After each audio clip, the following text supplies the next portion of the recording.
ఎమ్మిగనూరు పట్టణంలో పోస్టాఫీస్ ఎదురుగా ఉన్న వాల్మీకి కమ్యూనిటీ స్థలం వద్ద వాల్మీకి జయంతి మహోత్సవ కార్యక్రమంలో ముఖ్య అతిథిగా శాసనసభ్యులు ఎర్రకోట చెన్నకేశవరెడ్డి పాల్గొని జ్యోతి ప్రజ్వలన చేశారు. ఎమ్మెల్యే చెన్నకేశవరెడ్డి మాట్లాడుతూ ప్రపంచానికి రామాయణ గ్రంథాన్ని రచించి ఇచ్చిన మహా వ్యక్తి మహర్షి వాల్మీకి అని అందరూ ఆయనను ఆదర్శంగా తీసుకోవాలని ముఖ్యమంత్రి వైఎస్ జగన్మోహన్ రెడ్డి బీసీలకు ఉద్యోగ ఉపాధి రంగాల్లో 50% రిజర్వేషన్లు కల్పించారు.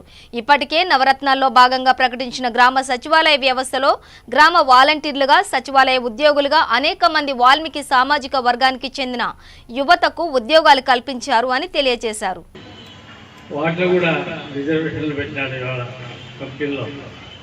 కాబట్టి ఈ విధంగా బీసీల పట్ల ప్రేమ ఆదరాభిమానాలతో ఉన్నటువంటి వ్యక్తి వైఎస్ జగన్మోహన్ రెడ్డి గారు.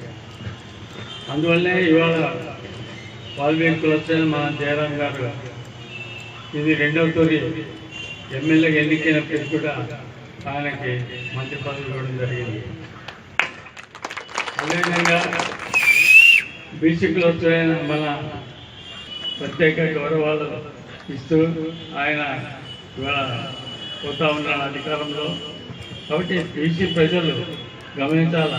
అదే చంద్రబాబు అధికారంలో ఉన్నప్పుడు కూడా ఇంతమంది బీసీలకి పదవులు రాలేదు.